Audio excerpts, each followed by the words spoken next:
大家好，我老肉。之前有期节目咱介绍了枭鹦鹉，可能大家还有印象，就是步伐轻盈、左摇右摆、扑面而来那位特别招人喜欢。那么今天这期呢，又有一个扑面而来的家伙，它就是奇异鸟，或者叫几维鸟。而且来说，奇异鸟和枭鹦鹉那可不是一般的有渊源。首先，它们都不能飞，而且都是新西兰特有的物种，这事儿可能好多人都知道。不过除了这个之外呢，说他俩在鸟不像鸟、不守鸟道这方面简直可以说是一模一样。甚至奇异鸟比枭鹦鹉还要更夸张一点，我觉得它有点像枭鹦鹉的闻道先师那意思。枭鹦鹉的生存之道很有可能就是跟奇异鸟学的。为什么这么说？待会儿你就明白了。然后说奇异鸟这名字呢，是从它的英文名 kiwi 音译过来的。不过用奇异这俩字还真的是非常贴切，因为它们不光长相非常奇特，跟葫芦上插了根木棍一样，另外还有怪异的行为神奇的生存方式，包括著名的世界第一巨蛋之类的。可以说它们到处都体现着奇异这俩字，哪都不太正常那种感觉。甚至就连他们最近的亲戚那都是史上第一鸟的身份，就这么奇异。所以今天这期咱就来好好认识一下奇异鸟。那么说奇异鸟的英文名为什么叫 kiwi 呢？最常见的说法是从它们的叫声来的，说因为它们叫起来像 kiwi 这个音。至于到底像不像呢？大家可以先听一下。不知道大家觉得像不像反正我感觉是不太像，因为不管是雄鸟还是雌鸟，叫起来都是一个音节，是吧？就不太能联想到 kiwi 这个发音，感觉多少有点牵强。不过好在kiwi 这个名字还有另外一种解释，是语言学家分析的。说古波利尼西亚语里面呢 kiwi 这个词儿指的是太平洋标鹬，一种在海岛上过冬的候鸟。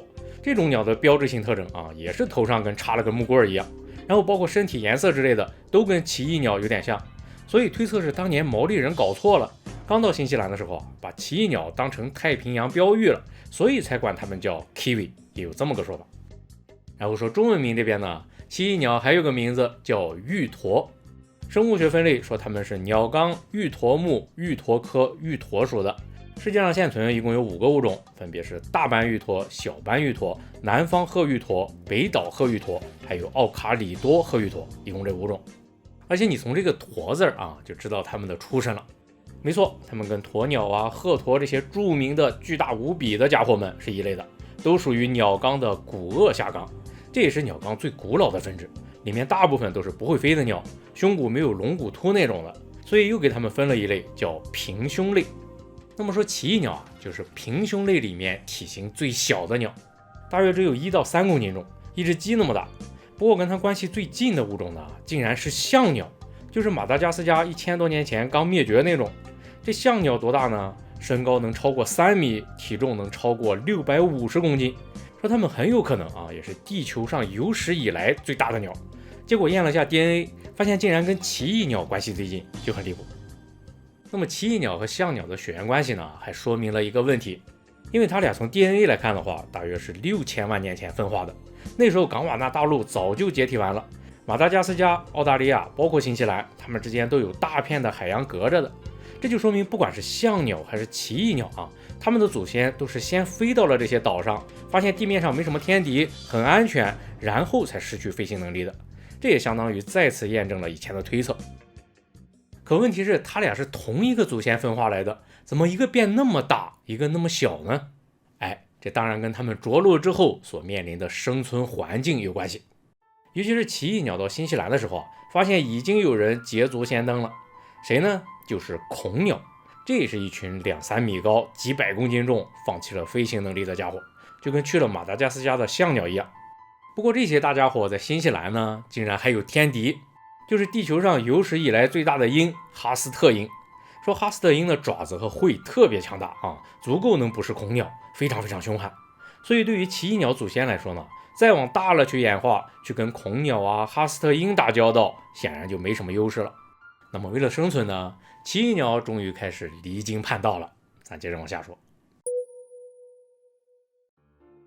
说哺乳动物大行其道的时候新西兰早就跟其他大陆分开了，所以在毛利人登陆之前这岛上仅有的哺乳动物就是几种蝙蝠，没有像是狐狸黄鼠狼野猫这些个喜欢偷鸟摸蛋的家伙。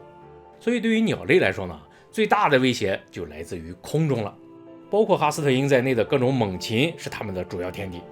那么为了躲避这些天敌奇异鸟的策略就很彻底，说那些猛禽基本都是白天捕猎，那我晚上出来不就好了吗？干脆当个夜猫子得了。于是乎，它们的身体就发生了一系列变化。首先不用飞了，奇异鸟的翅膀和羽毛就变了，它们的羽毛变得更纤细、更柔软，像是哺乳动物的毛一样，已经完全没有羽毛的质感了，更像是兽毛，整个就是个毛茸茸的感觉。甚至它们嘴边上的毛变得就跟胡须似的，用来探测环境，这也是哺乳动物的典型特征。然后奇异鸟的翅膀呢，也基本上都给退化没了，就还剩非常小一点扒开毛才能找到，起不到任何作用。另外尾羽也退了个干干净净的，整个身体就像个毛球一样，轮廓非常简单。然后不能飞了，就得开始跑是吧？这一点也跟枭鹦鹉一样。而且说奇异鸟跑起来呢，比枭鹦鹉那可快多了。毕竟它们体型要小很多，所以就更轻盈、更灵活一些，在树丛里窜来窜去的，跟个小兔子似的，感觉特别的迅捷。据说它们冲刺的速度能跟人差不多也算是非常快了。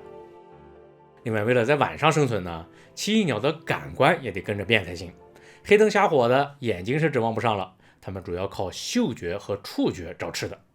那么说奇异鸟吃什么呢？它们最喜欢吃的是蚯蚓，然后就是其他生活在地底下的各种各样的虫子。各种昆虫蠕虫蜘蛛这些无脊椎动物，总之都是从土里找吃的。所以食物都在地底下，奇异鸟怎么找到它们呢？这就得说它们最标志性的部位了，也就是那张嘴。说奇异鸟那张嘴看起来像根木棍，你会看到它用嘴在地上捅来捅去的，捅上那么几下就能捅出条虫子来，简直跟魔棒一样，特别的神奇。那么它之所以知道虫子在哪呢？刚才也说了，就靠嗅觉和触觉。说奇异鸟的鼻孔开孔在嘴末端，也就是那根魔棒尖上，这在鸟类当中是独一份只有它是这样的长鼻子，一看就爱撒谎是吧？然后它把这根魔棒捅在土里呢，就可以闻到虫子的气味了，这用的是嗅觉。另外除了嗅觉之外奇异鸟还可以用触觉。说它那根魔棒上还有些受体是用来感受震动的，把它杵在地上能感觉到地底下的细微震动，也可以这么来找虫子。甚至有研究说，震动在奇异鸟找虫子的时候呢，可能比嗅觉还要更重要一些。嗅觉可能更多是用在找回家的路识别环境、识别同伴这些方面，震动就专门是用来找虫子。当然，不管是闻味还是感受震动大家可能有这么个体会，就是你想要感受的更细致的话，一般不自觉的就会把眼闭上，去掉视觉，注意力会更集中一点，应该都试过是吧？那么奇异鸟呢，显然也是这么干的。而且他们搞得更彻底一些。说在所有鸟类当中对照体重来说的话，眼睛最小的鸟就是奇异鸟，而且这对小眼睛视力非常差，聊胜于无那种的。甚至有研究还在野外发现了好多完全失明的奇异鸟，结果一体检呢，身体状况都还挺正常。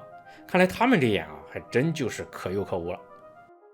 好了，说完了奇异鸟这些怪异行为咱可以再和枭鹦鹉对比一下，你会发现它俩相同点太多了。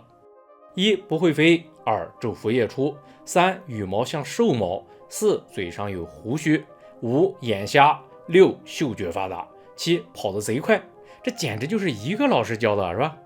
然后根据现有研究来看呢，说奇异鸟抵达新西兰大约是在5000万年之前，不久之后就变夜猫子了。然后枭鹦鹉和啄阳鹦鹉分化大概是2700万到4000万年前。所以咱可以大胆设想一下说当年会不会是枭鹦鹉看奇异鸟这模式挺好，然后拜师学艺了呢？毕竟他俩一个吃虫子，一个吃果子，倒是也没什么竞争关系，我觉得还蛮像是这么回事。当然这事儿用生物学家的话来说呢，那就又是一个趋同进化的例子了。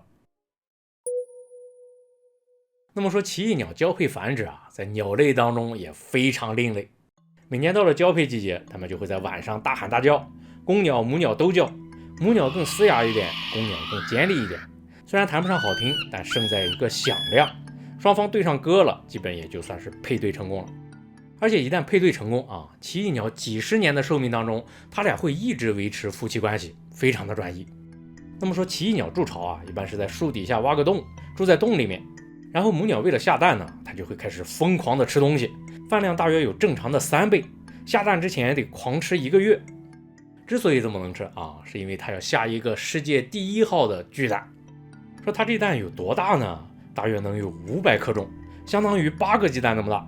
要知道奇异鸟的体重其实跟鸡差不多，所以它这个蛋重和体重的比值是所有鸟类当中最大的。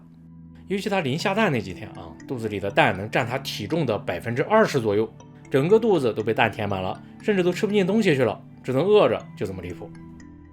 当然一个蛋这么大肯定不能总下是吧？实际上奇异鸟每年只下1到2个蛋，要质量不要数量。然后孵蛋这事呢也很奇异，说大部分奇异鸟都是雄性孵蛋，雌性负责守卫，反着来，跟其他鸟都不一样。以至于新西兰那边如果哪个男人比较顾家的话，就会说他是奇异鸟丈夫，有这么一个说法，挺有意思。然后说奇异鸟这颗巨蛋的孵化期呢也长得出奇了，得80-90天左右，比鸵鸟蛋还要长1倍。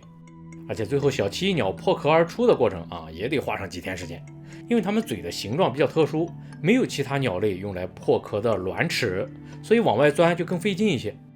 不过因为在蛋里发育的时间已经足够长了，所以小奇异鸟一出生就显得很成熟，很快就能跑能跳能抓虫了，不需要怎么照顾就可以独立生活，存活率非常高。这也就是母鸟宁可自己遭点罪也要下巨蛋的原因，一切都是为了让幼鸟能存活下来。不过现在来说呢，奇异鸟幼鸟的存活率可能要让母鸟绝望了。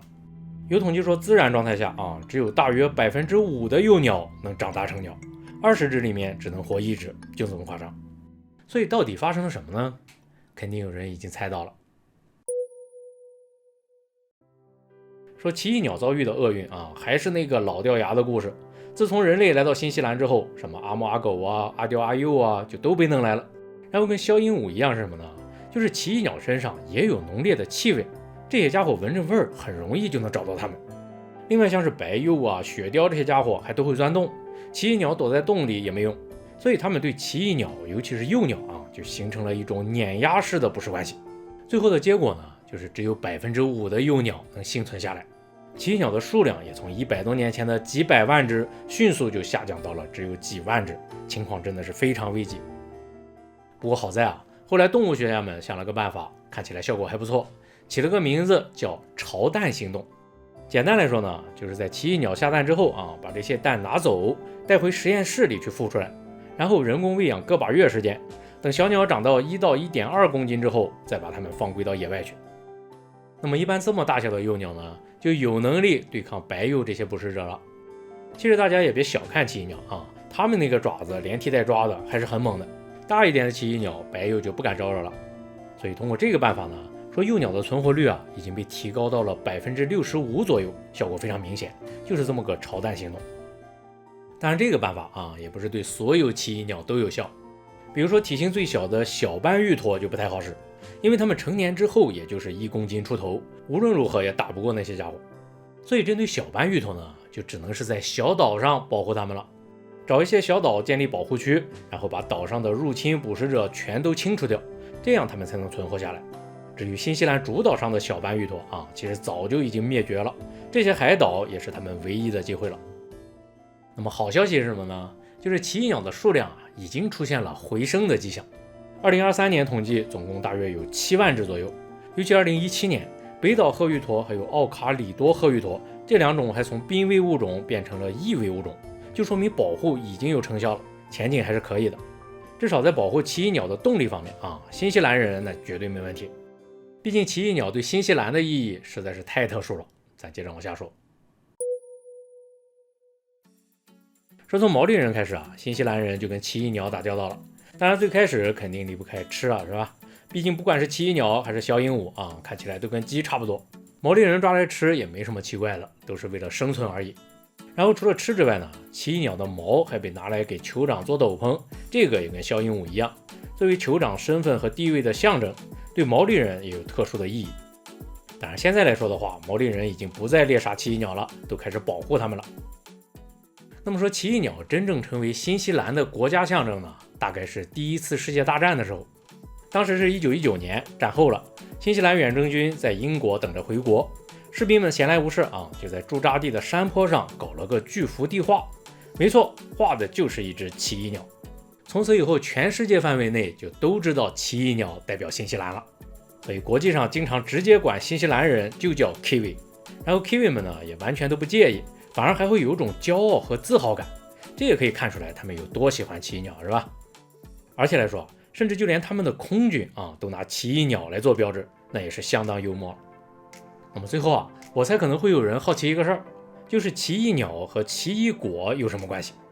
至于 Kiwi fruit 是怎么来的，那就是另外一个故事了。咱以后说奇异果的时候再详细说吧。